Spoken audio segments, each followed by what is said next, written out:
నమస్తే, నేను Roja. Welcome to special debate. వచ్చేది మా ప్రభుత్వమే అని ప్రధాన ప్రతిపక్షం సవాల్ విసురుతోంది. 10 ఏళ్లు మేమే పాలిస్తామని ప్రభుత్వాన్ని ఏలుతున్న కాంగ్రెస్ పార్టీ ఛాలెంజ్ చేస్తోంది. ప్రతిపక్ష నేత కేసీఆర్ తన పార్టీ ఆఫీసులో ప్రభుత్వంపై విమర్శలు గుప్పిస్తే ప్రభుత్వ అధినేత రేవంత్ రెడ్డి బహిరంగ సభలో ఒంటికాలిపై లేచారు. మీరు అవినీతిలో కూరుకుపోవడమే కాకుండా రాష్ట్రాన్ని అప్పుల పాలు చేశారని కేసీఆర్పై రేవంత్ రెడ్డి మాటల యుద్ధం ప్రకటించారు. తాను రాజకీయాల్లో ఉన్నంతకాలం కేసీఆర్కు, బీఆర్ఎస్కు తెలంగాణలో చోటు లేదని శపథం చేశారు. మరోవైపు కేసీఆర్ ప్రశ్నలకు సమాధానాలు చెప్పలేని రేవంత్ రెడ్డి నోటికి పని చెప్తున్నారని బీఆర్ఎస్ నేతలు ఎదురుదాడికి దిగుతున్నారు. రేవంత్ పాలనలో మొదటి సంవత్సరం ఉత్తర తెలంగాణలోని కాళేశ్వరం చుట్టూ రాజకీయం నడిస్తే నిన్న మొన్నటి నుంచి దక్షిణ తెలంగాణ ప్రాజెక్టులు, ముఖ్యంగా పాలమూరు రంగారెడ్డిపై పొలిటికల్ ఫైట్ పీక్ స్టేజ్కు చేరుకుంది. సర్పంచ్ ఎన్నికల్లో మేమే ఎక్కువ ఫలితాలు సాధించామని అధికార కాంగ్రెస్, బీఆర్ఎస్ పార్టీలు లెక్కలు వేసుకుని జనం ముందుకొచ్చారు. అయితే కేసీఆర్ ఎంట్రీ రేవంత్ మాటలతో అది డైవర్ట్ అయింది.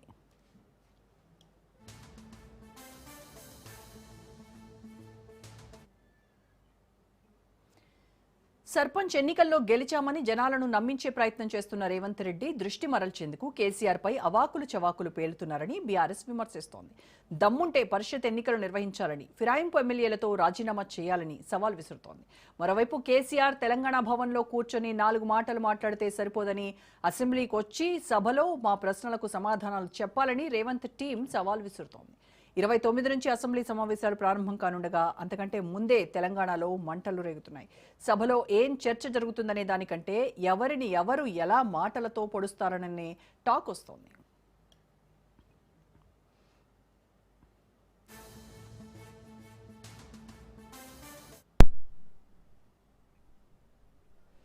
కేసీఆర్, రేవంత్ ఎదురుపడే సందర్భం ఉంటుందా? ఎవరెవరిని అటాక్ చేస్తారు, ఎవరు పై చేయి సాధిస్తారనే ఉత్కంఠ నెలకొంది. మాటల యుద్ధంలో నిలిచి గెలిచే నేత ఎవరు? 2028 ప్రజాక్షేత్రంలో నిలిచి ప్రభుత్వాన్ని ఏర్పాటు చేసే పార్టీ ఏది? ఎవరు ముఖ్యమంత్రి సీట్లో కూర్చుంటారని ఇప్పటి నుంచే ఊహాగానాలకు తెరలేస్తోంది. సీఎం రేవంత్, ప్రధాన ప్రతిపక్ష నేత కేసీఆర్ సవాళ్లు, ప్రతి సవాళ్ల పర్వంపై స్పందించిన కేంద్ర మంత్రి బండి సంజయ్ ముఖ్యమంత్రి మాటలు స్థాయికి తగ్గట్లు లేవని వ్యాఖ్యానించడం విశేషం. కేసీఆర్పై విమర్శలు గుప్పించే బండి సంజయ్ సైతం రేవంత్ వాడిన భాషను ఖండించడం కొసమెరుపు.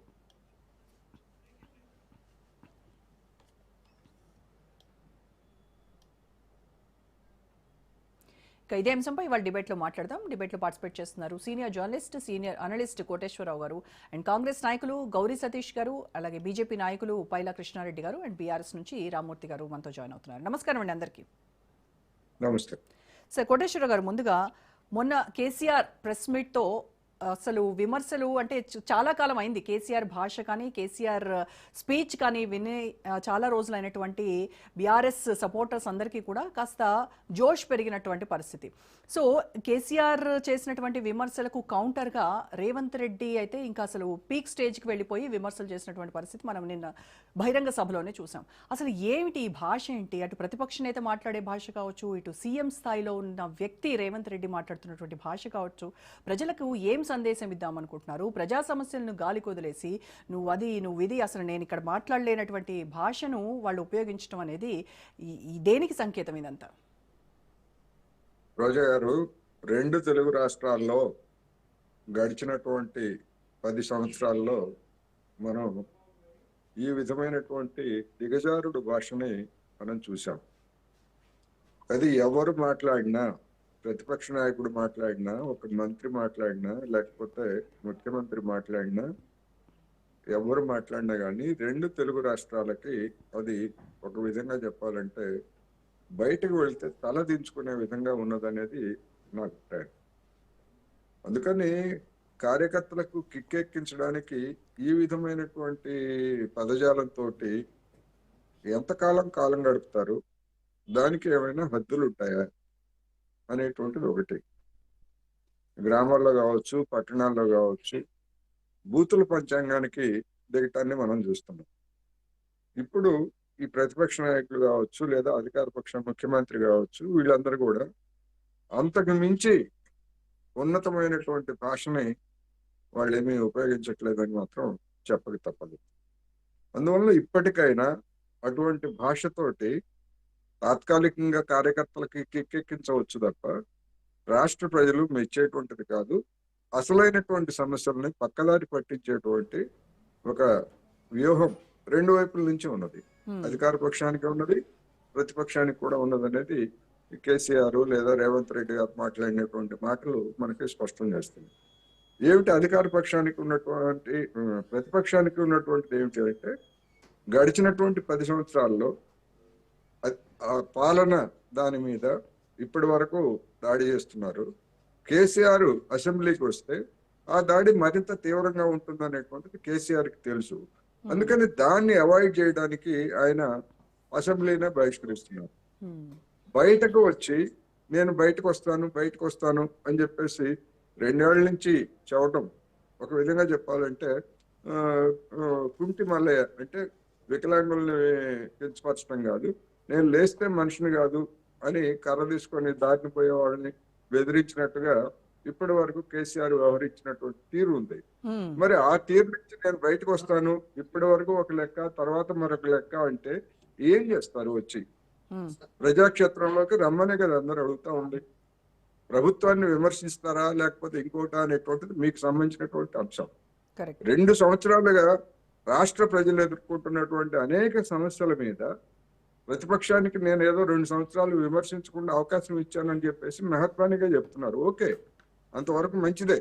కానీ ప్రజా సమస్యల మీద మీరు జనాన్ని సమీకరించి లేదా జనాన్ని ఓదార్చడానికి కానీ మీరు చేసినటువంటిది ఏమిటి అంటే జీరో.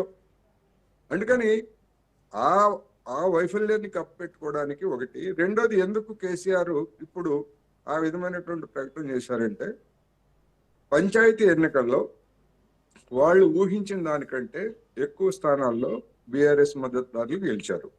అది వచ్చినటువంటి ఒక ఊపు. దాని కొనసాగింపుగా రేపు జరగబోయేటువంటి మండల పరిషత్తు లేదా జిల్లా పరిషత్ ఎన్నికల్లో కూడా దాని కొనసాగింపుగా కిక్ ఎక్కించడానికి కేసీఆర్ ఆ విధంగా మాట్లాడారు. అందుకని ఆయన చెప్పినట్టుగా, నిజంగానే చెప్పినట్టుగా ప్రజాక్షేత్రంలోకి ఏ ఎజెండాతో వస్తారనేటువంటిది ఇంతవరకు తెలియదు. వస్తానని ప్రకటించారు. ఇట్లాంటి ప్రకటనలు గతంలో మనం చాలా చూసాం. ఇక రెండోది, అధికార పక్షానికి సంబంధించి నిన్న రేవంత్ రెడ్డి గారు తన స్థాయికి మరిచి లేదా ముఖ్యమంత్రిగా మాట్లాడబడినటువంటి మాటలను కూడా కేటీఆర్ గురించి కామెంట్ చేశారనేది మనకి చూసాం. దీనివల్ల ఏం ఉపయోగం ఏముంది? వ్యక్తిగతమైనటువంటి ఆ బాడీ షేమింగ్ కానీ లేకపోతే అది ఏమాత్రం వాంఛనీయం కాదనేది నేను సందర్భంగా చెప్పదలుచుకున్నాను. మరి ప్రభుత్వం ఎందుకు ఈ విధమైనటువంటి అఫెన్స్ తీసుకుంటా ఉంది? వాళ్ళు చెప్పినటువంటి సూపర్ సిక్స్లు కావచ్చు లేదా అనేకమైనటువంటి ఇతర వాగ్దానాలని కూడా అమలు జరపడంలో విఫలమైంది. పూర్తిగా కొన్ని చేశారు, చేయలేదు అంటలేదు, కానీ మిగిలినటువంటి వాటికి ఒక రోడ్ మ్యాప్ లేదు. ఏం చేస్తారో లేదో కూడా తెలియనటువంటి పరిస్థితుల్లో వస్తున్నటువంటి విమర్శలను తట్టుకోలేక ఈ విధంగా ప్రతిపక్షం మీద నోరు వేసుకొని పడిపోతే ఫలితం ఉంటుందని అనుకుంటున్నారు. అది తాత్కాలికం తప్ప రేపు ఎన్నికల నాటికి అది ఇప్పుడున్నటువంటి అసంతృప్తి వ్యతిరేకతగా మారేటువంటి అవకాశం ఉందనేది అధికార పక్షం గుర్తించాలనేది నేను చెప్తున్నా. అదేవిధంగా ప్రతిపక్షం కూడా రేవంత్ రెడ్డినే టార్గెట్ చేసుకొని విమర్శలు చేస్తూ ఆఫీసులకి లేకపోతే ఎక్స్లకి లేదా ఇన్స్టాగ్రామ్లకి కనుక పరిమితం అయితే దాన్ని కూడా జనం హర్షించరు అనేది నేను ఈ సందర్భంగా చెప్పాల్సింది.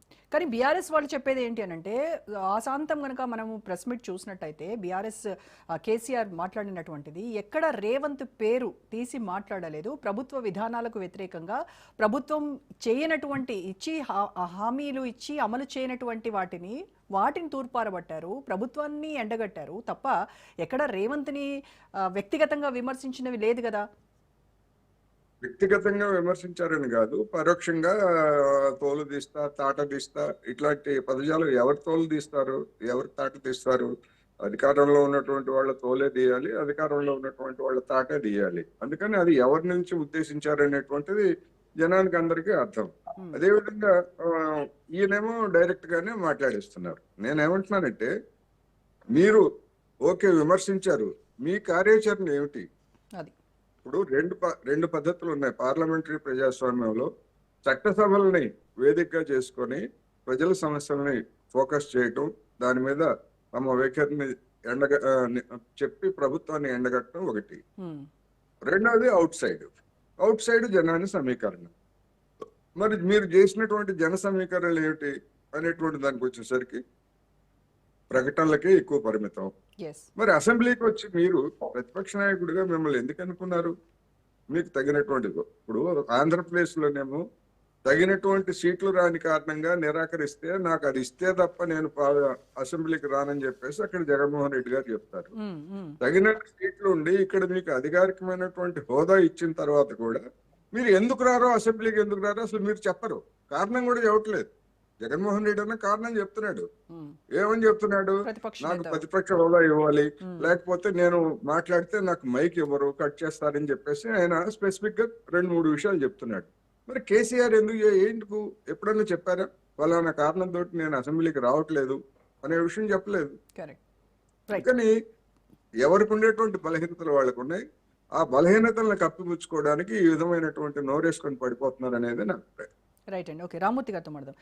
రామూర్తి గారు, రేవంత్ పై కేసీఆర్ పైన కేటీఆర్ పైన రేవంత్ ఒకళ్ళని మించి ఒకళ్ళు, అంటే అసలు సభలు మాట్లాడుతున్నాము అనేటువంటి విషయం కూడా మర్చిపోయి మామూలుగా మనం చెప్పుకోవడానికి కూడా ఇప్పుడు డిబేట్లలో మాట్లాడుకోవడానికి కూడా వెనకాడుగు వేసేటువంటి పరిస్థితిలో అలాంటి భాషను ఉపయోగించి ఈ జనాల్ని ఏం చేద్దాం అనుకుంటున్నారు? ఇంత గలీజ్ భాష ఉపయోగిస్తూ ఒకళ్ళని మించి మరొకళ్ళు మాటల దాడికి దిగుతూ రేవంత్ రెడ్డి నిన్న బహిరంగంగా ఒక సవాల్ విసిరారు. చేతనైతే కాస్కో బిడ్డ, నేను రాజకీయం చేసినంత కాలం కల్వకుంట్ల కుటుంబాన్ని అధికారంలోకి రానివ్వను, బీఆర్ఎస్ పార్టీ కథమైపోయింది, ఇక నీ చరిత్ర కూడా కథమైపోయినటువంటి పరిస్థితి అని సవాల్ విసిరారు. అంటే రేవంత్ రెడ్డి కేసీఆర్ రాకని చూసి భయపడుతున్నారా, లేదంటే లైట్ తీసుకొని ఈ రకమైనటువంటి కామెంట్స్ చేస్తున్నారనుకోవాలా? ఎలా చూస్తుంది బీఆర్ఎస్? నియంతగా మారిన వాళ్ళు ఈ మట్టిలో కలిసిపోయిన చరిత్ర ప్రపంచ చరిత్రలో చాలా ఉన్నాయి. ఇప్పుడు ఈ నెలేం అతీతం కాదండి. ఈ నెలలో కూడా ఏదైతే వాస్తవంగా చెప్పాలంటే మంచి నిజాంలే వాస్తవంగా మట్టిలో కలిసిపోయాడు. ఇలాంటి మాటలు 10 ఏళ్ళు నేనే ఉంటా, ఇంకా తర్వాత నేనే ఉంటా అని మాట్లాడేటోళ్ళు ప్రజలు ఏదైతే ముఖ్యమంత్రి చేస్తే ముఖ్యమంత్రి అవుతారు తప్ప ఈ విధంగా ఏదైతే చీఫ్ మినిస్టర్ వాస్తవంగా చెప్పాలంటే చిల్లర మినిస్టర్ అయిపోయాడు. వాస్తవంగా చెప్పాలంటే నిన్న మాటతోని నీ అమ్మాని మాట్లాడతారా అండి? ఎంత దిగజారుడు మాట్లాడి. ఇప్పుడు వాళ్ళ అమ్మ అదే సంస్కారం నేర్పిందా అండి రేవంత్ రెడ్డికి? ఇది కరెక్ట్ కాదండి. ఎవరు మాట్లాడినా కూడా ఏదైతే కూడా ఇది వాస్తవంగా చెప్పాలంటే ప్రభుత్వం మారిన తర్వాత చూడండి, వాస్తవంగా గౌరవ కేసీఆర్ వాస్తవంగా కొంచెం అనారోగ్యం ఉంటేనే ఇంట్లో ఉన్నారు. ఇంట్లో ఉన్న తర్వాత కూడా ఈయన ఎట్లా మాట్లాడు చచ్చిపో అని ఓకే, ఒక్కసారి 2 సార్లు అంటారు, 3 సార్లు అంటారు. ఎందుకండి? వ్యక్తిగతంగా కేసీఆర్ గారు చచ్చిపోయినా అది అసలు అంటారండి. అది ఆ మాట కొట్టేంటంటే ఆ మాట మర్చిపోవాలా. ఆ మాట పదే ఏమంటారు చూసినావా, సాగు నింటే సాగు అవుతుందట. మళ్ళా కూడా చెప్తున్నా, సాగు సాగు అవుతుంది. ఎప్పుడైనా ఒక ఇంట్లో సాగు కొడితే ఏమైందంటే ఇంట్లో సాగు అవుతుంది ఎదురు. ఇది మర్చిపోవద్దు, ఎందుకంటే చరిత్ర. ఇంకోటి ఏంటంటే ఈయన మాట్లాడుతున్నా కేసీఆర్ ఏదో నేను ప్రభుత్వం సరిగ్గా పనిచేయదు, నేను తోలిస్తా అని మాట అన్నాడు. తోలు అంటే ఇప్పుడు ఈయన మాట్లాడతాడు, తోలు తీస్తుంది కానీ ఏదో మటన్ షాప్ మాట్లాడాడు. మరి ఈయన మాట్లాడు గుడ్లు గోళ్ళు ఆడుకుంటా అన్నాడు. అదే విధంగా చెప్పులు మెడ వేసుకుంటా అన్నాడు. అదే విధంగా అడబెట్టి తొక్కుతా అన్నాడు. మరి నేను కూడా మా ఓల్డ్స్ లో వాస్తవంగా ఏంటంటే మేకల మండి ఉంటాయి, అక్కడ మేకలు ఉంటాయి, వాటి ఇల్లు బీగుతాడా లేకపోతే పేరు మెడలు వేసుకుంటాడా అని మంచి నర్సింగ్ అని మాకు సంబంధించిన వ్యక్తి ఉన్నాడు. అక్కడ మంచి షాప్ ఉంది. ఆ షాప్ లో నేను రేవంత్ రెడ్డిని స్పెషల్ గా రిక్వెస్తా, ఆయన ఏం చేస్తాడా, గుడ్లు బిక్కుంటాడా లేకపోతే ఆ పేగులు మొత్తం దాదాపు మేకలు రికమెండ్ చేస్తా, పోయి కలవమనండి, నా పేరు చెప్పారంటే నంబర్ కూడా ఇస్తా. ఆయన పోయి కలిసి ఆయన జాబ్ చేయమన్నాడు. ఎందుకంటే ఈయన తిరుగు అట్లే ఉన్నది కాబట్టి మమ్మల్ని అంటే మిమ్మల్ని అంటాం. ఇప్పుడు తెలంగాణ నేల ఏది ఇస్తే తిరిగి వస్తుంది అండి, పగ వస్తుంది, ప్రేమ వస్తుంది. ఇలాంటి మాటలు ఎప్పుడు కూడా కరెక్ట్ కాదండి. ఇప్పుడు ముఖ్యమైన ఆయన చాలా మందర్శంగా తీసుకోవాలి. చిన్నపిల్లల దగ్గర పోయినా, స్కూల్ పోయినా కేసీఆర్ తిడతాడు, లేకపోతే ఇంకే వేరే మహిళల మీటింగ్ కేసీఆర్ తిడతాడు. అధికారిక సభను ఏదైతే రాజకీయ సభగా యూజ్ చేసుకుంటున్న రేవంత్ వాస్తవంగా చూస్తారు జనాలు. అక్కడ చప్పట్లు కొట్టారు కూడా వాస్తవం అంటే ఈయన ముఖ్యమంత్రి కాబట్టి, పోలీసులు ఉన్నారు కాబట్టి, అధికారం ఉన్నది కాబట్టి భరిస్తున్నారు. ఒక అధికారం లేకపోతే చెప్పులు వాడుతుంది సభల. ఏంటంటే ఎవరు కూడా సైన్ కదా అండి. ఇప్పుడు అమ్మాని తిట్టిన తర్వాత ఎవరు, ఇప్పుడు కాంగ్రెస్ ఉన్న వాళ్ళు చాలా మందితో మాట్లాడారు, కూడా మాట్లాడారు. అమ్మాని తిట్టడం చాలా తప్పుతున్నారు. ఎందుకంటే ఏదైతే అసలు క్రీడలు బతకారండి, రేవంత్ రెడ్డి కాదు బతుకులేదని నాకు అర్థమైతే రాజశేఖర రెడ్డి అసెంబ్లీకి వస్తానంటే అంటే అర్థమైన ప్రశ్నిస్తూ ఉండాలి. ముఖ్యమంత్రి ఏం చేస్తారు లాంటి వీళ్ళు మంత్రివర్గంలో ఉన్నారు. ఆయన పైసలకు ఆయన వ్యక్తిత్వం ఏ వ్యక్తిత్వం అండి రేవంత్ ఏమన్నా కూడా నేర్చుకుంటున్నాడు. ఇంగ్లీష్ రాదు, ఓ భాష మాట్లాడు. నిజంగా బర్రెలు కాస్తూ మాట్లాడుతుంట భాష. తెలంగాణ నేల మీద బర్రెలు కూడా ఆ భాష మాట్లాడు. సిగ్గుండాలి. ఇప్పైనా వాస్తవంగా చెప్పాలంటే ఎందుకంటే అండి రేవంత్ రెడ్డి ఎడుతున్నారు, జనాలు ఎదురు తిడుతున్నారు. ఆత్మవిమర్శ చేసుకోవాలి. రెండాలు తిడుతున్నారు లేడీస్, రెండో మాటలు. ఇప్పటికైనా చాలా తీవ్రమైన పదజాలంతో మీరు సీఎం స్థాయి వ్యక్తిని రేవంత్ రెడ్డిని టార్గెట్ చేసి మాట్లాడుతున్నారు రామ్మూర్తి గారు. ఎవరండి ఎవరండి సీఎం ని మీరు దయచేసి చెప్పండి. ఎవరండి మాట్లాడేది? ఎవరు ఎందుకు మాట్లాడండి? మేము మా నాయకుడిని అన్నప్పుడు మేము తిడతాం కదా, ఏది ఇస్తా తిరిగిస్తాం కదా. నేను చెప్తున్నా బే అంటే వాడుకోమంటే 100%. తెలంగాణ నీళ్ళు అవే వేసింది. ఈటుక జవాబు పత్తర్ సేగే. ఎప్పుడు చెప్పినా ఇప్పుడు అని చెప్తాం. ఇచ్చి పుచ్చుకోండి. తెలంగాణ అనేది ఇంకేం నేల మీద. ఇప్పుడు ఒక ముఖ్యమంత్రి స్థాయి దిగజారి ఒక మాజీ ముఖ్యమంత్రి తెలంగాణ తీసుకొచ్చిన వ్యక్తి చచ్చిపోడండి. రాయి ఏదైతే నడుము ఎందుకు కాలండి రావు ఎందుకు నేను అడుగుతున్నా. మరి నువ్వెందుకు దుంకుతలేవు? నువ్వేం చేసినావని అసలు తెలంగాణ నేల నువ్వేసినావు? ఇప్పుడు ఏదైతే 18,500 కోట్లు రాష్ట్ర ఆదాయం వస్తున్నది, అదే 4,40,000 కోట్లు అయింది. నువ్వు తీసుకొచ్చిన 5 లక్షల కోట్లు, రెండు కలిపితే 10 లక్షల కోట్లు అయింది. 10 లక్షల కోట్ల జీతం ఇక నువ్వు సంక్షేమం చేస్తావు వేసావు సరే, అది కూడా 3-4 లక్షల కోట్లు తీసేస్తావు. ఇంకా 7 లక్షల కోట్లు ఎడబోయినాయండి. ఎవరి ముక్కులో పెడుతున్నాడు? మొత్తం ఢిల్లీ కప్పం కడుతున్నాడు. ఢిల్లీకి పోతాడు, ఢిల్లీ నుంచి ఒక రైతు చచ్చిపోతున్నాడు, విద్యార్థి విషయం కలిపి విషహారం చచ్చిపోతే వాళ్ళ.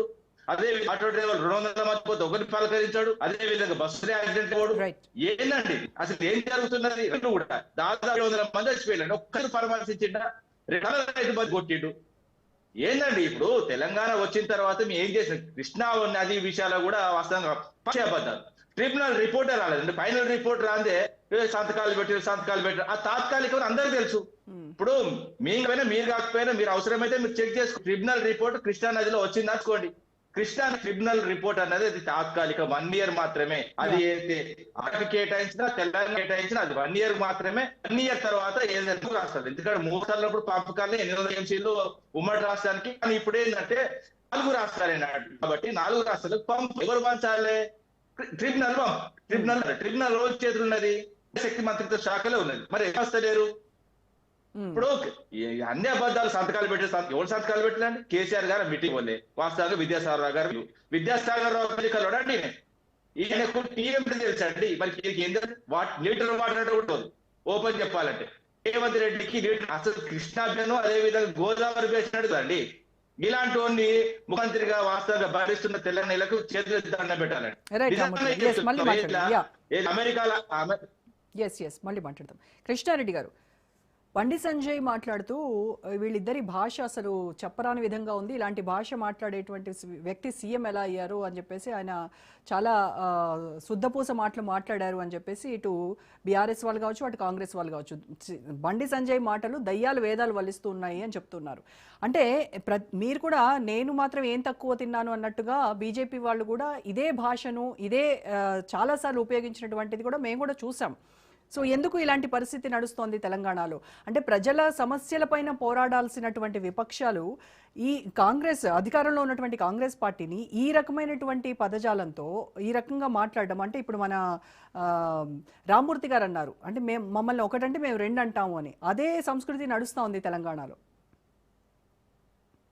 మేడం, ముందుగా మీకు రాజ్ న్యూస్ ప్రేక్షకులకు అలాగే ఈ చర్చా వేదికలో పాల్గొంటారు అందరికీ శుభసాయం తెలియజేసుకుంటూ, అలాగే తెలంగాణలో ఉన్నటువంటి క్రిస్టియన్ సోదరులందరికీ క్రిస్మస్ శుభాకాంక్షలు తెలియజేసుకుంటూ, ఈరోజు అటల్ బిహారీ వాజ్పేయి జయంతి సందర్భంగా ఈరోజు సుపరిపాలన దినోత్సవ సందర్భంగా ఇలాంటి అంశం డిస్కస్ చేయడం అనేది కాస్త ఇబ్బందికరంగా ఉంది. మాట్లాడడానికి కూడా మనము కొంతమంది పెద్దవాళ్ళను ఆదర్శవంతంగా తీసుకోవాలి. ఈరోజు వారి జయంతి సందర్భంగా వారి యొక్క వ్యక్తిత్వాలు, వారి భావాలు, వారి పాలన కానీ మనమందరం స్ఫూర్తిదాయకంగా తీసుకోవాల్సిన టైంలో ఈరోజు ఒకరిని మించి శృతి మించి ఇది ఎలా పోయిందంటే ప్రజా సమస్యలు పక్కకి వెళ్ళిపోయినాయి.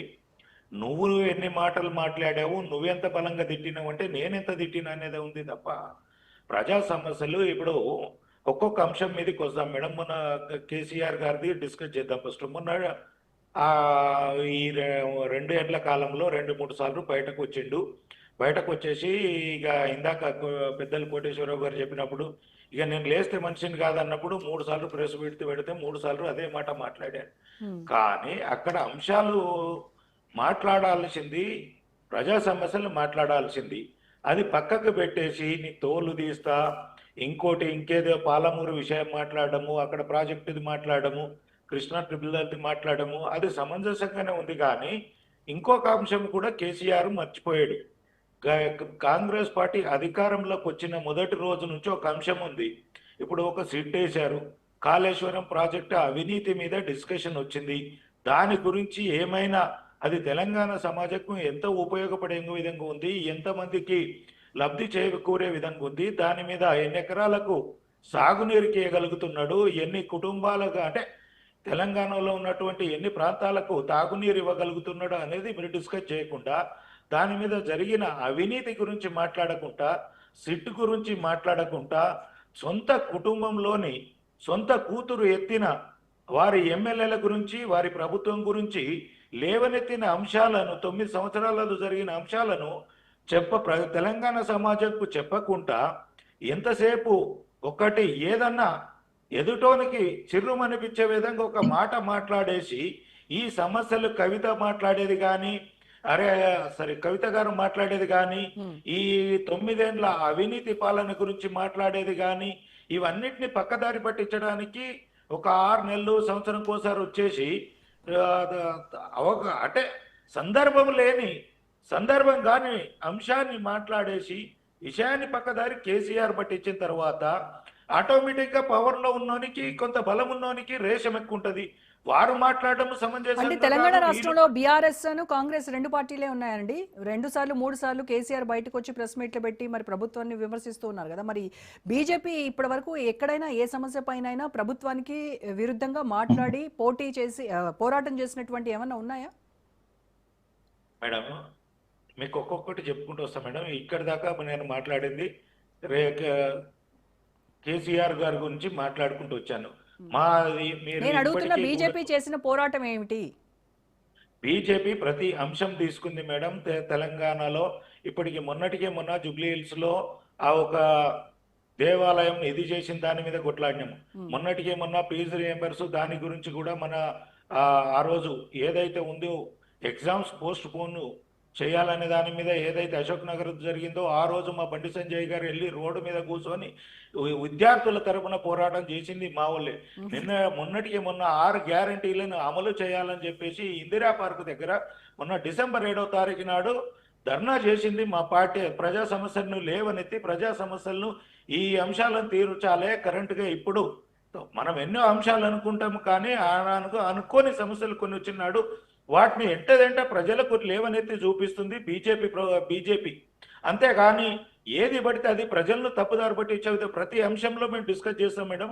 మీరు చూడండి, ఈ రోజు కూడా ఏదన్నా జరిగిందంటే గ్రామాలలో కానీ మండలాల్లో కానీ జిల్లా స్థాయిలో మేము ధర్నాలు కానీ రాస్తారోకోలు కానీ ప్రజా సమస్యలను ఎత్తి చూపడంలో కానీ ఎక్కడ ఏ అన్యాయం జరిగినా అక్కడ దాకా ఎందుకు నా ఎల్లారెడ్డి కాన్స్టిట్యున్సీలో బీఆర్ఎస్ కార్యకర్తకు కాంగ్రెస్ పార్టీ ఎమ్మెల్యే అంటే మండల అధ్యక్షుడు ఉన్న గ్రామంలో ట్రాక్టర్ను తీసుకుపోయి గుద్దారు. అక్కడ గుద్దితే బీజేపీకి ఎప్పటికీ వెంటనే వెళ్ళి అక్కడ స్పందించింది. మా నాయకులందరూ వెళ్ళారు. అక్కడ ఆర్థిక సాయం ఏ పార్టీ అనేది చూడాలి, ప్రజా సమస్యలు అనేది చూసినాము. కక్ష సాధింపు చర్యలు ఎల్లారెడ్డిలో ఎమ్మెల్యే గారు చేస్తున్నది అక్కడ ఇమ్మీడియట్లీ ప్రజలకు తీసుకెళ్లి చూపించాము. ఎల్లారెడ్డి బంధుకు పిలిపించాము. ఇలాంటి ప్రతి దగ్గర జరుగుతుంది మేడం. మనం ఏదో వీళ్ళలాగా ఒక దొడ్డు మాట మాట్లాడి ఒకరిని తిడితేనే మనకు మాట్లాడినట్టు అవుతుంది అనుకుంటే కనుక కరెక్ట్ కాదు. మేము సమస్యను కరెక్ట్ గా అడ్రస్ చేయగలుగుతాము. కృష్ణారెడ్డి గారు, రేవంత్ రెడ్డి కూడా ఎక్కడ బీజేపీ వాళ్ళ గురించి ఎక్కడ ఒక విమర్శ చేయలేదు. మీరు కూడా ఎక్కడ కాంగ్రెస్ ప్రభుత్వాన్ని సరైన రీతిలో ఎక్కడా కూడా మీరు విమర్శించరు. సో ఇది ఇప్పటికే ఆల్రెడీ కాంగ్రెస్ అలాగే బీజేపీ 2 ఒకటే అని బీఆర్ఎస్ వాదిస్తుంది. మీరు ఇలా సైలెంట్ గా ఉండడం అనేది దానికి ఊతం ఇవ్వట్లేదా? మేడం ఇక్కడ నువ్వు తిట్టినవా, ఇప్పుడు మనం ఇక్కడ చర్చలు నడుస్తుంది మేడం. ఇప్పుడు నేను గౌరవపదంగా సమస్యను ఏ పార్టీ నుంచి అయినా మిమ్మల్ని ఇప్పుడు తిట్టమని TRS అనట్లేదండి కృష్ణారెడ్డి గారు, తిట్టండి, అదే భాష వాడండి, మీకు అప్పుడే హైప్ వస్తుందని నేను అనట్లేదు. మేడం నేను మొత్తం పూర్తిగా చెప్పనియండి. ఇప్పుడు ఈ డిబేట్ లో చర్చ సామరస్యంగా జరుగుతుంది. నేను పార్టీ పరంగానో లేదంటే జరిగిన సమస్యను ప్రాపర్గా ఎత్తి చూపితే ఎవరు అడ్డురారు. అనవసరమైన విషయాలు సందర్భంగాని అంశాన్ని మాట్లాడితే బీఆర్ఎస్ నాయకులు రియాక్ట్ అవుతారు, మీరైనా రియాక్ట్ అవుతారు, కోటేశ్వరరావు సార్ అయినా రియాక్ట్ అవుతారు, కాంగ్రెస్ పార్టీ నాయకులైనా రియాక్ట్ అవుతారు. సమస్యను అడ్రస్ చేయనంత వరకు ఇక్కడ మేము ప్రతి సందర్భంలో మేము అడ్రస్ చేయగలుగుతున్నాము. ఇక నువ్వెంత అంటే నేనెంత అనుకుంటూ పోతేనే అయిపోతుంది అనుకుంటే కరెక్ట్ కాదు. మేము అడ్రస్ చేయనప్పుడు అది మాట్లాడదాం.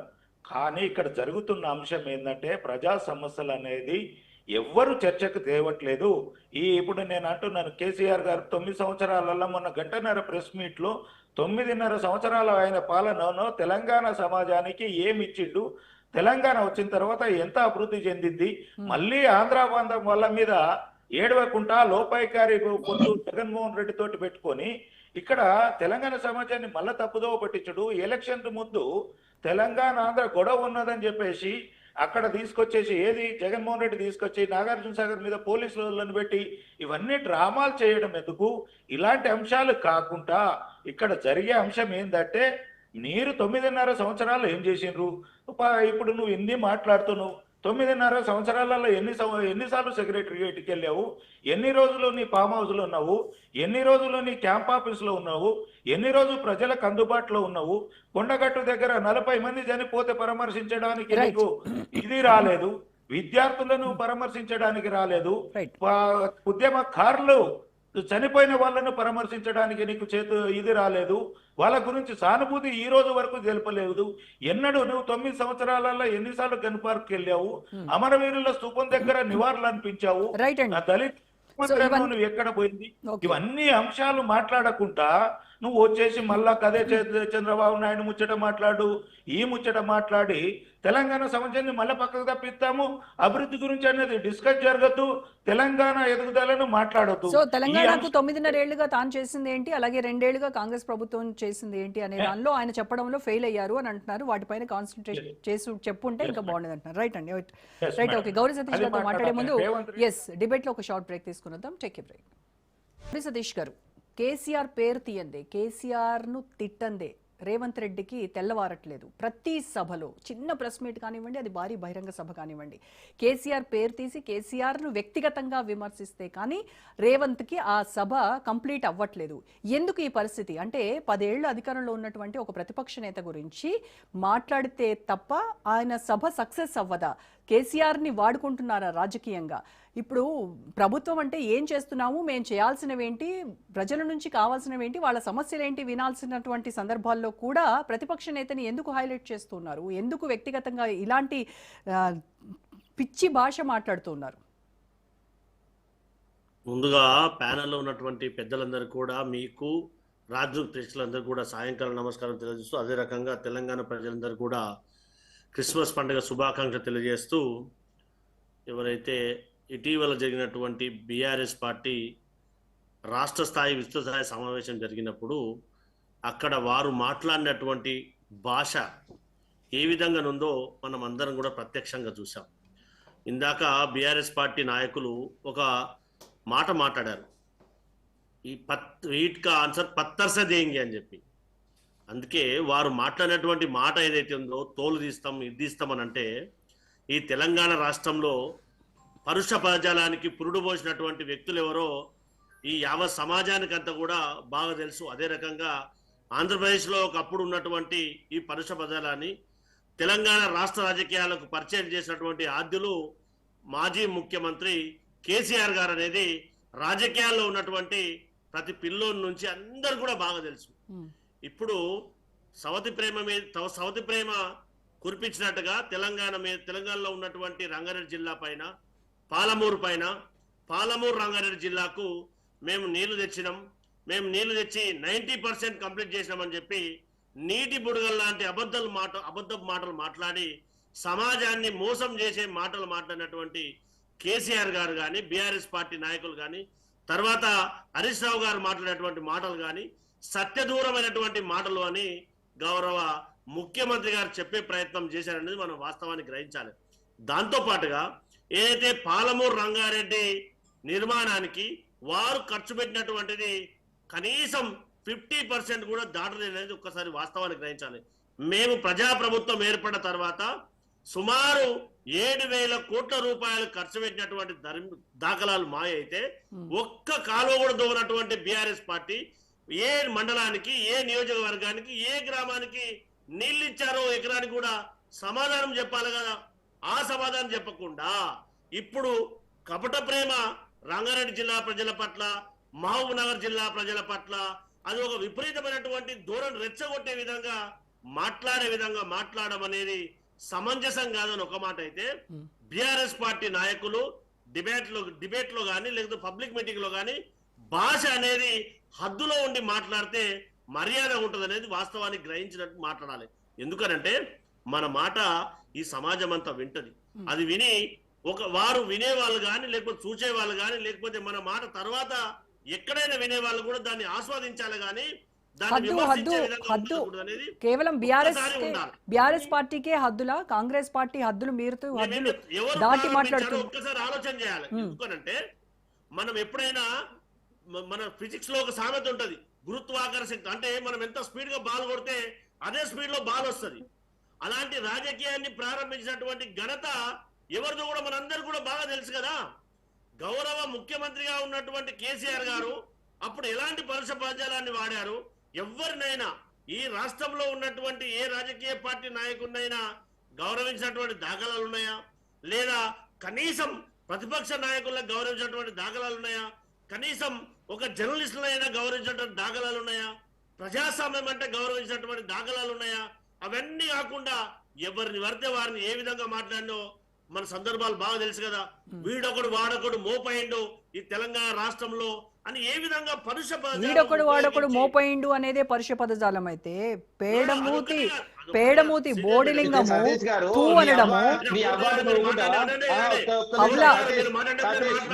ఒక్క నిమిషం రామూర్తి గారు, ఒక్క నిమిషం వినండి.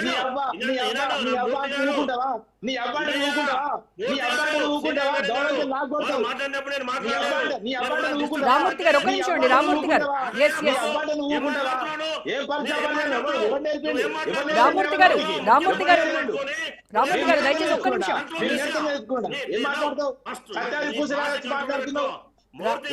రామూర్తి